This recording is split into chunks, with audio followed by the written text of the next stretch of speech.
अस्सलाम वालेकुम। वालेकुम अस्सलाम सर। उम्मीद है आप लोग खैरियत से होंगे।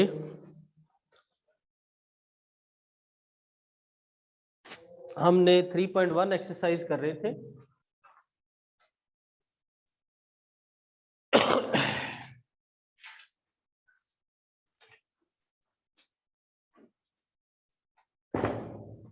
D Y by D X वगैरह हमने निकाल लिया था। Approximation by the using differential, ये हमारा आज का टॉपिक है। Look at first part, question number 3 first part. जब अप्रॉक्सीमेशन का सवाल आता है तो जो गिवन होता है उससे हम F of x plus delta x suppose करते हैं। 17 की पावर 17 का फोर्थ रूट, तो इसका एक्सपोनेंट बन जाएगा 1/4। जबकि इसको हम लिखेंगे 16 + 1। अगर हम इसको x प्लस डेल्टा एक्स लिख दें तो इन दोनों को कंपेयर करें तो हमें यहां से x मिल रहा है 16, जबकि डेल्टा एक्स जो है वो मिल रहा है 1। इन दोनों को कंपेयर करना। तो अगर हम डेल्टा एक्स 0 यूज करें, यानी हमें एफ एक्स चाहिए, तो ये आ जाएगा आपके पास x की पावर 1/4। इन दोनों में डेल्टा एक्स को खत्म कर दें तो आपको एफ ऑफ एक्स मिल जाएगा। ऐसा क्यों करते हैं? हमें इसका डेरिवेटिव चाहिए होता है। इसका डेरिवेटिव पावर रूल से 1 सब्ट्रैक्ट करें तो क्या आता है? 1/4 - 1। 1/4 - 1 लिख के पता चलेगा, वैसे नहीं।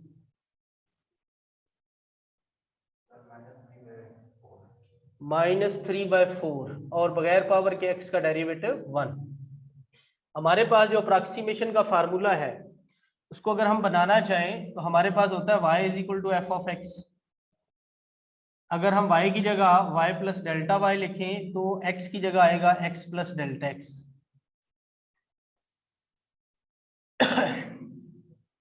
डेल्टा y और dy जो होते हैं वो नियरली इक्वल होते हैं, तो इस डेल्टा y की जगह dy लिखेंगे तो ये इक्वल जो है ये नियरली इक्वल लिखा जाएगा।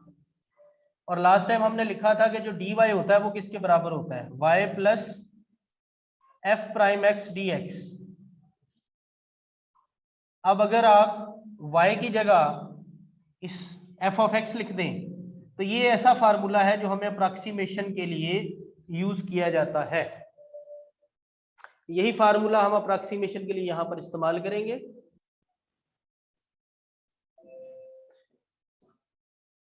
f of x plus delta X nearly equal to f of x plus f prime x dx। ये है 17 की fourth root. f of x हमारे पास है x की पावर 1/4, f प्राइम 1/4 x की पावर -3/4 dx। इसमें वैल्यूज पुट कर दीजिए। x है 16 है, ये पावर नेगेटिव है, पॉजिटिव बनाने के लिए नीचे लिख देंगे और x की जगह वैल्यू भी लिख देंगे। 16 की पावर 3/4 और dx यहाँ ये देखें डेल्टा x है तो ये इसके नियरली इक्वल होता है, तो dx जो है उसकी जगह 1 आ गया। अब इसको सिंपलीफाई कर ले। 16 का फोर्थ रूट जो होता है वो 2 होता है। यहाँ ये वैसे कैलकुलेटर पे भी लिख के किया जा सकता है, लेकिन 16 को 2 की पावर 4 लिख सकते हैं और उसकी पावर कितनी है? 3/4।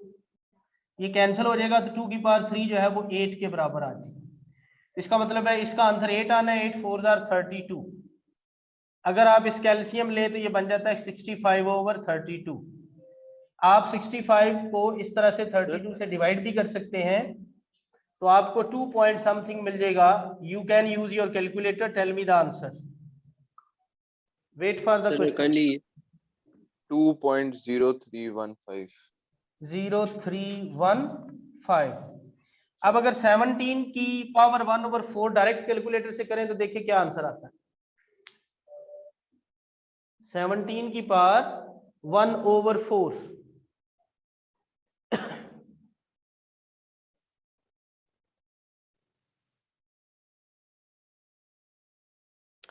बेटा 17 की पावर 1 ओवर 4 जरा चेक करें, क्या इसके करीब 3 आ रहा है? 2.0305 जी 2.0305 दो दो आवाजें आ रही। मुंतहा बोलो।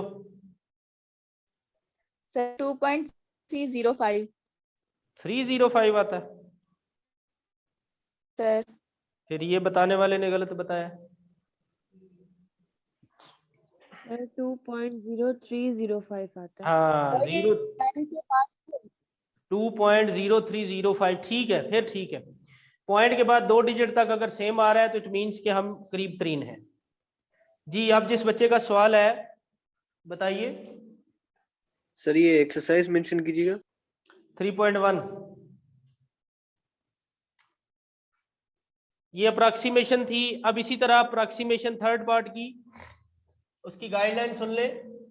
दिए हुए सवाल को हम लेट करेंगे f of x plus delta x कास 29 को हम लिख सकते हैं कास 30 आगे ब्रैकेट में प्लस -1 डिग्री। इसको ऐसे लिखा जा सकता है, इसको यूं लिखे कास एक्स प्लस डेल्टा एक्स। जरा इसको कंपेयर करें तो एक्स आ रहा है 30 डिग्री और डेल्टा एक्स आ रहा है -1 डिग्री। अगर रेडियन में यूज करना हो तो -π/180 दैट विल बी dx। अब उसके बाद यहां से अगर f ऑफ x लिखो तो वो cos x आता है। इसका डेरिवेटिव निकाल लें, फार्मूला यूज कर लें, वैल्यूज पुट कर दें, you will get the answer. 30 में इसलिए किया cos 30 की वैल्यू हमें पता होती है तो इसलिए हम आसानी से वैल्यू लिख सकते हैं। 30 डिग्री एक वेल नोन एंगल है। अदरवाइज अगर बच्चे सोचते हैं कि हम इसको 25+4 क्यों नहीं लिखते, तो 25 की वैल्यू का हमें पता नहीं होता। 20+9 इसलिए नहीं लिखते कि हमें 20 की वैल्यू का भी नहीं पता होता। तो ऐसा तोड़ेंगे जिस पे हमें वैल्यू का पता हो। इसको 16+1 इसलिए तोड़ा कि जब 16 की पावर 1/4 होगी तो वो हमें डायरेक्ट आंसर 2 दे देगा। वरना इसको 15+2 भी लिखा जा सकता था, 20-3 भी लिखा जा सकता था, लेकिन उससे हमारा काम आसान नहीं बल्कि और मुश्किल हो जाता। तो इस तरह तोड़ने से आसान होता है ताकि वैल्यू पे आसानी से पहुंचा जा सके। किसी के ज़हन में कोई सवाल?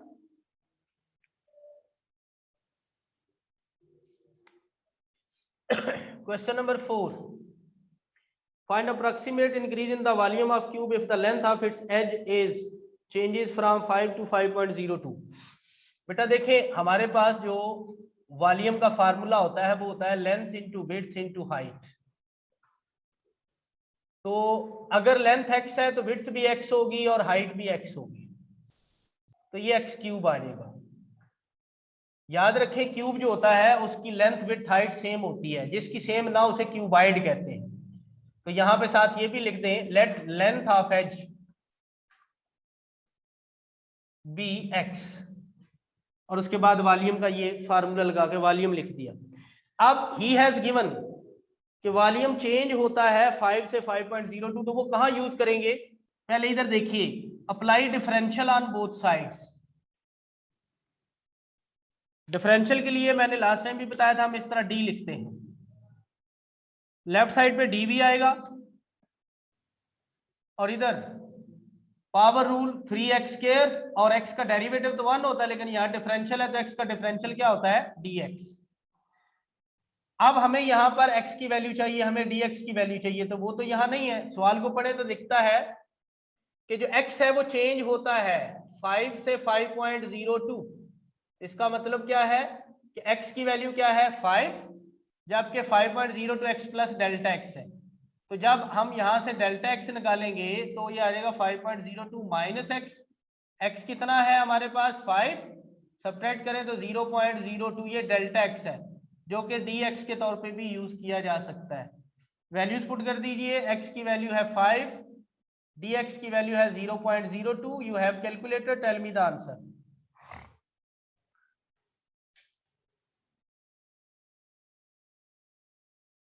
वन 1.50 या 5 भी लिख सकते हैं, सेंटीमीटर क्यूब। इसका मतलब भी आप सुन लीजिए, सवाल इतना ही है, ये अप्रॉक्सीमेट इंक्रीज है। देखो ये फर्ज कर लें एक क्यूब है, ये मैं एक डायग्राम बना देता हूं। दिस वन, इसकी जो साइड है वो 5 है, इधर भी 5, ये भी 5 और ये भी। तो इसका जो वॉल्यूम बनता है वो 125 सेंटीमीटर क्यूब बनेगा। वो कहता है इसके सारे एजेस में, इस एज में भी, इस वाले एज में भी, इस वाले एज में भी इजाफा कर दें, यानी ये थोड़ा सा इससे बड़ा बन जाए,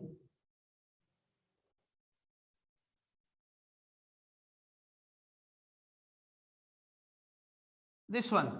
अब इसकी जो साइड लेंथ है वो है 5.02, तो बताओ कितना इंक्रीज हुआ? तो ये होगा 126.5, यानी अगर 5.02 लिखते हो तो 126.5, और अगर 5 लिखते हो तो 125। तो यहां से देखिए कितना चेंज आ रहा है, 1.5। हमने भी यहां पर यही निकाला हुआ है 1.5। Yes sir. तो ये तो मैंने डायग्राम से सिर्फ समझाने के लिए लिखा है, ये सोल्यूशन नहीं है, ये बात ज़हन में रखिएगा। अब अगर हम सोचें कि ये इसका मकसद क्या है, तो वो भी सुन लीजिए।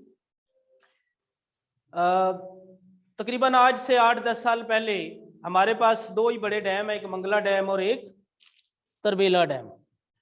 मंगला डैम जो है उसमें पानी और पानी आने की वजह से, यानी इतने अरसे से, तकरीबन मेरे हाल में कोई हो गए हैं उसको 50 साल के राउंड अबाउट, तो जो पहाड़ी इलाका है वहां से मट्टी भी आ रही होती है। तो मट्टी आ जाने से उसका जो नीचे जो जगह बनती है उसे बेड कहते हैं, बेड ऑफ द डैम। मट्टी आ जाने से उसके वॉल्यूम की जो क्वांटिटी है उसके अंदर वाटर स्टोर होने की है वो कम होगी। तो उन्होंने क्या किया, उसकी दीवारों को ऊंचा किया ताकि उसमें पानी ज्यादा स्टोर हो सके। तो उन दीवारों को जब ऊंचा किया गया होगा कि कितनी दीवार ऊंची करें तो कितना उसमें पानी स्टोर किया जा सकता है, वो हम इस डिफरेंशियल की मदद से निकाल सकते हैं। और पॉसिबिलिटी है जहां वहां पर जब इंजीनियर्स ने कैलकुलेशन की हो तो इसी डिफरेंशियल का इस्तेमाल किया हो। इस एग्जांपल को सिंपल आप इतना भी देख सकते हैं, ये मेरे सामने तो इस वक्त क्लासरूम मौजूद है ना, आप लोग भी क्लासरूम में बैठते हैं। फर्ज कर ले क्लासरूम में 50 बच्चे बैठते हैं, और इस साइड पे उसकी जो या चले इस साइड पे जो लेंथ बनती है वो है 5.5 मीटर, एक एग्जांपल दे रहा हूं। तो हम चाहते हैं उस 50 की बजाय 55 बच्चे बैठे।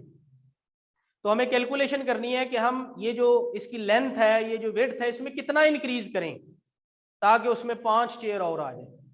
तो उसके लिए भी हम डिफरेंशियल का इस्तेमाल कर सकते हैं, यानी किसी भी क्वांटिटी में अप्रॉक्सीमेट इंक्रीज निकालने के लिए कि उसकी लेंथ विड्थ हाइट में कितना चेंज किया जाए ताकि हम उसमें ज्यादा गुंजाइश निकाल सकें, इसे हम कहते हैं डिफरेंशियल, जो मेथड हम इस्तेमाल करते हैं।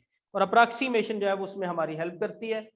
अच्छा, अब नेक्स्ट हम इंटीग्रेशन की तरफ बढ़ेंगे। ये डिफरेंशियल था। इंटीग्रेशन क्या है? सिंपल आप लोगों ने जो अब तक सुना वो यही है कि डेरिवेटिव का उल्ट डेफिनेटली है। डेरिवेटिव जब आप निकालते हो ना किसी फंक्शन का, तो वो उसको एक्सपेंड कर रहा होता है। जब इंटीग्रेशन निकालते हैं तो वो उसको कंट्रैक्ट कर रहा होता है। ये एक्सपेंशन और कंट्रैक्शन ये दोनों रेसिप्रोकल उल्ट होते हैं। तो इसका इसीलिए हम फिर कहते हैं डेरिवेटिव जो है और जो इंटीग्रेशन है ये एक दूसरे के रिवर्स प्रोसेस हैं, उल्ट हैं। सिंपल तो यही बात आप देखो ना, यहां पे ऐसे लिखा हो, मैं एक एग्जांपल देने लगा हूं, ध्यान से देखना। फंक्शन है हमारे पास x3। अगर हम इसका डेरिवेटिव निकालें तो वो क्या आता है, 3 पहले लिखते हैं, पावर में 1 सब्ट्रैक्ट करते हैं और बगैर पावर के डेरिवेटिव लिखते हैं। तो चेक करें जरा, पहले 1 था, अब 3 हिस्से बने हुए हैं, तो ये एक्सपेंड हो गया। इंटीग्रेशन क्या है कि ये जो 3 हिस्से आए हैं इससे वापस ये वाला कंट्रैक्ट करके बना दे, ये इंटीग्रेशन। और डेरिवेटिव क्या है, fx से ये चीज बना दें, यानी एक्सपेंड कर दें उसको। तो सिंपल तो यही इनका रिलेशन है। लेकिन डेरिवेटिव इंटीग्रेशन असल में है क्या?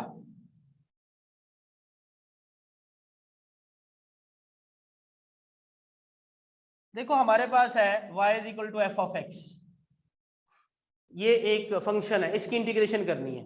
तो बेसिकली इंटीग्रेशन दो टाइप की होती है, एक होती है इनडेफिनेट और एक होती है डेफिनेट। इनडेफिनेट हमारे पास जो है 3.2 से लेके 3.5 तक ये 4 एक्सरसाइज बनती है, 3.2, 3.3, 3.4 और 3.5। जबकि उसके बाद डेफिनेट जो है वो 3.6, 3.7 इन दो में आती है। जो असल इंटीग्रेशन के लिए एक्सरसाइज है वो है 3.7। जरा 3.7 एक्सरसाइज निकालिए जिन लोगों के पास बुक मौजूद है। निकाली। ये उठा लो। 3.7 का पहला सवाल पढ़े इसहाक। Find the area between the x-axis and the curve y is equal to x square from plus 1 from x is equal to 1 to x is equal to 2. अब अगर आप 3.7 के हर सवाल को देखें तो एक चीज का जिक्र मौजूद है, दैट इज एरिया। चेक कर लें।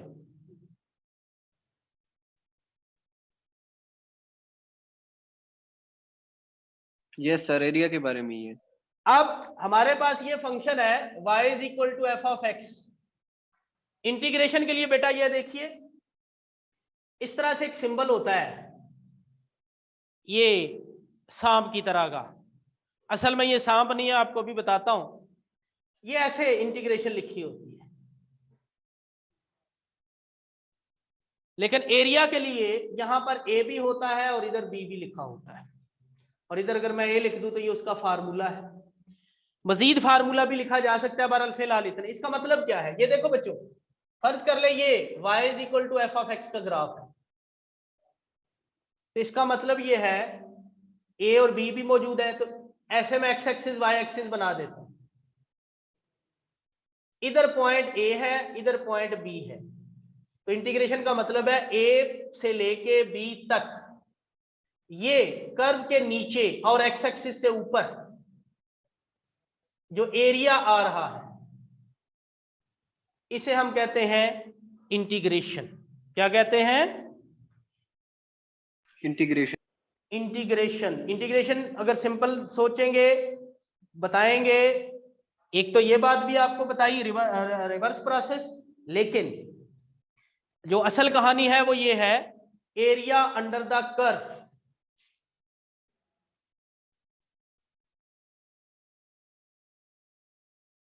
From point A to point B. अब ये जो सांप है ये क्या चीज है? देखो यहां पर ऐसे एक्स एक्सिस वाई एक्सिस बने हुए थे, इधर ए लिखा हुआ था, इधर बी लिखा हुआ था। तो बेटा ये एरिया आ रहा था, यहां मैंने मार्क किया, इसमें इस तरह के टुकड़े बना लिए जाते हैं, रेक्टेंगल्स इन्हें कहते हैं। इस रेक्टेंगल की जो विड्थ होती है वो डेल्टा एक्स होती है, और जो हाइट होती है वो एफ ऑफ एक्स होती है। अगर पहली रेक्टेंगल है तो उसकी लेंथ जो है L1 उसे कह देता हूं, वो है fx1, और जो विड्थ है वो उसे W1 कह देते हैं, वो है डेल्टा x1। इसी तरह जो दूसरी होगी उसकी लेंथ होगी L2 fx2, और विड्थ जो होगी वो W2 डेल्टा x2। और इसी तरह चलते चलते जो लास्ट पे Ln लिख रहे हैं, लास्ट रेक्टेंगल की लेंथ वो एफ ऑफ एक्स एन होगी, और जो विड्थ होगी वो डब्ल्यू एन होगी, वो डेल्टा एक्स एन होगी। अब देखो रेक्टेंगल है तो रेक्टेंगल के एरिया का फार्मूला क्या होता है? रेक्टेंगल के एरिया का फार्मूला लेंथ इंटू विड्थ। ये पहली रेक्टेंगल का हो गया, दूसरी रेक्टेंगल का L2 W2, और फिर इसी तरह लास्ट वाली रेक्टेंगल का LN WN। ये पहली रेक्टेंगल का एरिया, ये दूसरी का, फिर तीसरी का, चौथी का, पांचवी का, जो भी आगे होगा ये nth का। हम चाहते हैं ये सारा एरिया हमें पता चले। हमने रेक्टेंगल में उसको डिवाइड कर लिया, टुकड़े कर लिए, हर रेक्टेंगल का एरिया निकाल लिया। अब इस टोटल एरिया को निकालने का क्या तरीका होगा? सबको ऐड कर देंगे। तो फर्ज कर ले पहला एरिया A1 है, दूसरा A2 है, तीसरा A3 है, एंड सो ऑन, आखिरी AN है। तो इनको जब ऐड करेंगे तो इसको यूं लिखा होता है sigma N1 to N AN। अब AN एरिया के लिए है, यही चीज यहां पर लिखी जाएगी N1 to N LN into WN। ये सम निकला, ये है एरिया, ये आम तरीका आपके पास है। लेकिन अगर हम ये जो लेंथ है डेल्टा एक्स और ये जो विड्थ है डेल्टा एक्स और जो हाइट है या लेंथ है वो एफ एक्स, इसको इंटीग्रल फॉर्म में लेके आए तो वो कुछ यूं होता है। देखो जरा गौर से, ये लेंथ क्या आ रही है, f x, general form f x one, F x two, F x n. तो अगर जर्नल लिखेंगे तो क्या लिखेंगे, एफ एक्स, यस सर।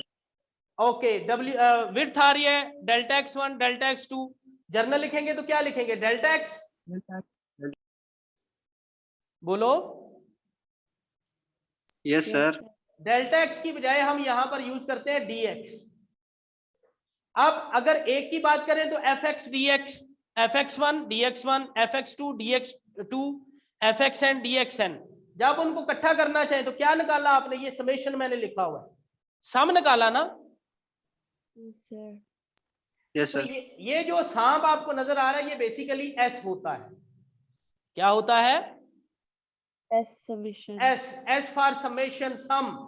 लेकिन उसकी ये बिगड़ी हुई शक्ल समझ ले कि ये बेसिकली क्या है, sum of the areas of the rectangles under the curve, और उसको हम नाम दे देते हैं definite integral from a to b, और ये एरिया के लिए यूज किया जाता है। अब ये तो था डेफिनेट इंटीग्रल।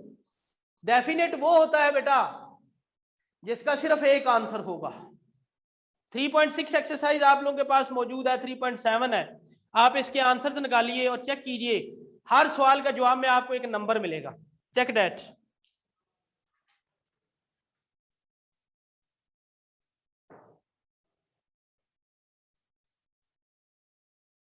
थ्री 3.6 और 7 के आंसर्स देखिए, हर सवाल में आपको एक नंबर मिल रहा है कि नहीं मिल रहा, सर। क्यों मिल रहा है, क्योंकि वो डेफिनेट इंटीग्रल है। डेफिनेट इंटीग्रल का एक ही आंसर होता है कांस्टेंट, और वो एरिया है। ठीक है जबकि जरा सोचें, ये एरिया का फार्मूला है, अगर इसमें ए और बी ना लिखा हो तो फिर इंटीग्रेशन की शक्ल जो बनती है, अब मैं वो यहां लिखता हूं, फिर ये बन जाती है। ये जो शक्ल है इसे कहते हैं इनडेफिनेट इंटीग्रेशन। हम असल में इससे पहले इंटीग्रेशन सीखते हैं, जब वो सीख लेते हैं फिर उसको डेफिनेट में यूज करते हैं। अब अगर आप 3.2 और 3.5 के आंसर्स निकालें तो आपको हर आंसर में एक्स की शक्ल में एक डेरिवेटिव एक्स की शक्ल में एक फंक्शन नजर आ रहा होगा हर आंसर में। चेक कीजिए। जी सर है। अब अगर एक्स की जगह किसी एक को सिलेक्ट कर लें, एक्स की जगह वैल्यू रखें तो एक नंबर आंसर आ जाएगा, फिर एक्स की जगह 2 रखें दूसरा आंसर आ जाएगा, 3 रखें तीसरा आंसर आ जाएगा। यानी जैसे जैसे एक्स बदलते जाओगे आंसर भी बदलते जाएंगे, और जब बदलते जाएंगे एक नहीं होगा तो उसे कहते हैं इनडेफिनेट नंबर या इनडेफिनेट फंक्शन। क्या कहते हैं, इनडेफिनेट इंटीग्रेशन। इसलिए 3.2 से लेके 3.5 तक इनडेफिनेट इंटीग्रेशन है। असल इंटीग्रेशन एरिया के लिए होती है जो कि डेफिनेट होता है। डेफिनेट में हमें ए और बी, इन्हें कहते हैं लोअर लिमिट और अपर लिमिट, ये चाहिए होते हैं। अगर ये ना लिखी हूं तो उसे इनडेफिनेट इंटीग्रेशन कहते हैं। और इनडेफिनेट इंटीग्रेशन का मकसद सिर्फ एक है कि हम इंटीग्रेशन के फार्मूला लगा के इंटीग्रेशन सीख सकें। इस इंटीग्रेशन को सीख के हम 3.6 में 7 में लगाएंगे। कैसे लगाएंगे जब वहां पे जाएंगे तो बात करेंगे। मैं इसको थोड़ा सा समराइज कर रहा हूं, दोबारा सुन लीजिए। इंटीग्रेशन क्या चीज है, एरिया अंडर द कर्व निकालना। ठीक है, उसके लिए हमें डेफिनेट इंटीग्रल चाहिए होता है। डेफिनेट इंटीग्रल में लोअर लिमिट और अपर लिमिट होती है। लोअर लिमिट का मतलब है यहां से चलेंगे, ए से चलेंगे और बी तक जाएंगे, जितना एरिया अंडर द कर्व आ रहा होगा वो निकाल के देंगे, इसे हम डेफिनेट इंटीग्रेशन कहते हैं। लेकिन हमें तो अभी integration of F x D x ही नहीं आता, यानी यही नहीं आता, तो हम वैल्यू कैसे निकाल लेंगे, इसलिए उसको पहले सीखेंगे। तो उसको सीखने का जो प्रोसेस है वो है इनडेफिनेट इंटीग्रेशन, जो कि 3.2 से लेके 3.5 तक है। अब मजीद आगे चलते हैं तो एरिया अंडर द कर्व, ये कैसे, ये सांप सा क्या है, तो वो मैंने बताया कि अंडर द कर्व जो एरिया होता है उसको रेक्टेंगल में तोड़ देते हैं। अब यहां पर एक नहीं हजारों रेक्टेंगल्स बन सकती है, तो हम क्या करते हैं उसको जनरलाइज करते हैं। हम कहते हैं पहली रेक्टेंगल की लेंथ ये है, विड्थ ये है, दूसरी की ये है, तीसरी की ये है, n वाले की, आखिरी वाले की ये है, उन सब का एरिया निकाल के उनको ऐड कर देते हैं। जब एडिशन करते हैं तो एक से ज्यादा नंबरों को जब हमने इकट्ठा लिखना होता है सम में, तो उसे समेशन की शक्ल में लिखते हैं। इस समेशन का जो आंसर आता है और इस इंटीग्रेशन का जो आंसर आता है, ये दोनों आपस में सेम होते हैं। तो फिर हम क्या करते हैं कि इस सम की बजाय, जो कि हमारे लिए लिखना इतना मुश्किल होता है तो यूज करना तो और मुश्किल होगा, तो हम इस शक्ल में ले आते हैं, जो कि इंटीग्रेशन है, जो कि डेरिवेटिव का रिवर्स प्रोसेस है। क्योंकि हम डेरिवेटिव सीख चुके होते हैं तो हम उसी को इस्तेमाल करके एक नई चीज आपके सामने लाते हैं। कैसे, वो तो अब आगे आपको सिखाते हैं। यहां तक मैं पिक्चर बना रहा हूं, किसी के ज़हन में सवाल है रेज हैंड करे, मैं फिर जवाब देता हूं।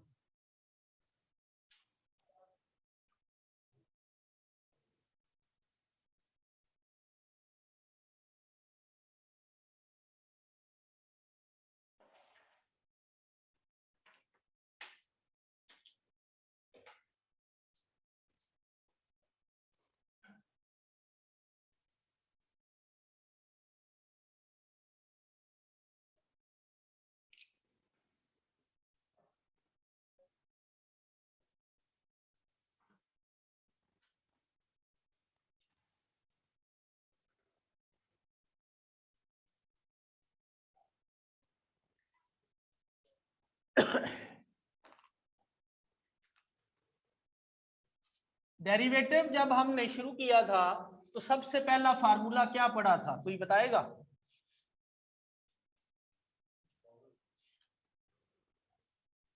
Sir ji, power rule, power rule, power rule of derivative. इसी तरह से पावर रूल ऑफ इंटीग्रेशन भी होता है। ये फार्मूला आपके सामने लिख रहा हूं।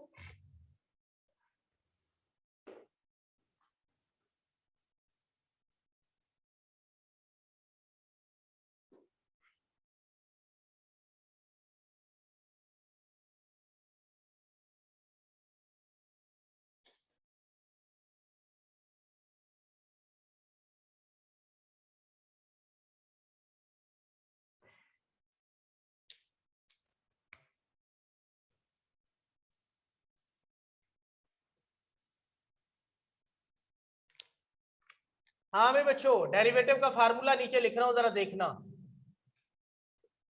एक फंक्शन जिसकी पावर n है, जब डेरिवेटिव लेते हैं तो पावर पहले लिखते हैं, पावर में 1 सब्ट्रैक्ट करते हैं और बगैर पावर के डेरिवेटिव लिखते हैं। यही होता है जी डेरिवेटिव का पावर फार्मूला। यही होता है। अब इसको जरा थोड़ा सा, मैं ये याद करना है आप लोगों ने, ऊपर वाला फार्मूला, नीचे वाला तो पहले इसी बताया हुआ है ना।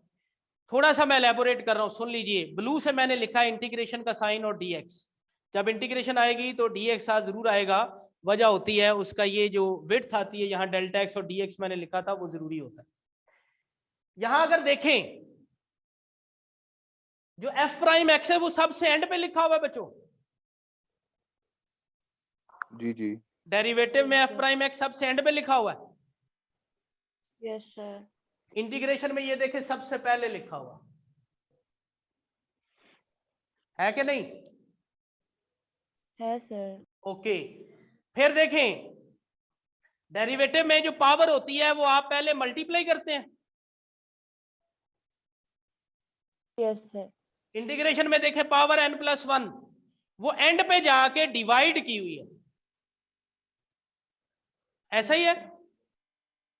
रुक जाए सर, नहीं समझ आई। मैं समझाता हूं, पहले मेरी बात सुन ले बस। मैंने अभी 2 बातें बताई हैं।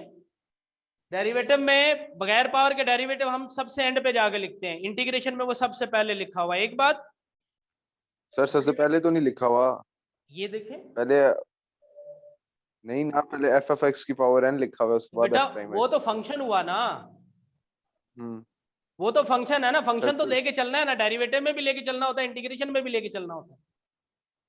तो सबसे पहले तो नहीं लिखा हुआ ना सर। नहीं नहीं नहीं नहीं, आप समझे नहीं हो। देखो ये जो भाई ने बात की है, इसको नोट डाउन करके फिर आपको बताता हूं। f(x) का डेरिवेटिव सबसे एंड पे है, वहां सबसे पहले लिखा हो, ये मैं कह रहा हूं, अभी आपको प्रूव कर देता हूं। फिर मैंने कहा इन डेरिवेटिव में पावर पहले लिखते हैं, इंटीग्रेशन में एंड पे जाके लिखी हुई है। यहां पावर मल्टीप्लाई हो रही है, यहां एंड पे देखें डिवाइड हो रही है। इस बात से एग्री करते हैं? क्या नाम है आपका? ताहा। जी सही है। अच्छा, दूसरी अब वाली अगली बात से एग्री करते हैं, पहली वाली नहीं समझ आ नहीं मैं अभी बताता हूं। अब ये देखें, यहां पावर में 1 सब्ट्रैक्ट कर रहे हैं रही। जी और यहां देखें पावर में 1 ऐड कर रहे हैं। सही है। अब ये 3 बातें हैं। पावर रूल में कितने हिस्से होते हैं? 3 है। 3। और मैंने अभी कितनी बातें की हैं? 3। 3। ये मैंने क्यों की हैं? असल में जो बात मैं यहां बता रहा था आपको कि डेरिवेटिव और इंटीग्रेशन एक दूसरे के रिवर्स प्रोसेस होते हैं, उल्ट होते हैं। मैं उससे रिलेट करना चाह रहा था कि देखो, यहां पावर मल्टीप्लाई, यहां पावर डिवाइड, यहां फंक्शन का डेरिवेटिव एंड पे लिख रहे हैं, यहां फंक्शन का डेरिवेटिव पहले लिख रहे हैं। यहां पावर में, सॉरी यहां -1 आना है, यहां पावर में 1 सब्ट्रैक्ट कर रहे हैं और यहां पावर में 1 ऐड कर रहे हैं। क्या ये 3 बातें दोनों में उल्ट है या नहीं? उल्ट है। उल्ट है। रेसिप्रोकल बनती है या नहीं, सॉरी रिवर्स बनती है या नहीं बनती? रिवर्स बनती है। बस यही बात आपको यहां बतानी थी। अब सुने, आपने कहा यहां पहले कैसे है, देखो इधर भी derivative of F X raise to power N लिखा और इधर लिखा हुआ integration of F X raise to power N. पहले कोई फंक्शन तो लेंगे जी ना जी जिसका आपने डेरिवेटिव लेना है, जिसका आपने इंटीग्रेशन लेना है। सही। वो दोनों जगह पे एक जैसा लिखा हुआ है या नहीं लिखा हुआ? वो लिखा हुआ है। तो सही है। फंक्शन के अच्छा बाद सही सबसे पहले क्या चीज लिखी हुई है? सही सही prime F prime x. F prime x. और यहां सबसे एंड पे लिखी हुई है, ऐसी बात है ना? सही है। जी इधर सही एंड है, इधर स्टार्ट है, यही बात हो गई ना? सही। जी तो ये मैं रिवर्स प्रोसेस बता रहा था कि देखो ये फार्मूला में रिवर्स प्रोसेस कैसे है। कल इंशाल्लाह हम इसको सवाल में बात करेंगे, ठीक है? ठीक हो गया। ओके बच्चों, फार्मूला नोट कर लिया ना? मैंने तीनों किए हुए हैं। जी सर, हो गया नोट। हाँ चले, जिसने नहीं नोट किया जल्दी से कर ले। मैं इसकी पिक्चर नहीं बनाऊंगा, पहले वाली सेंड कर दूंगा। अल्लाह हाफिज।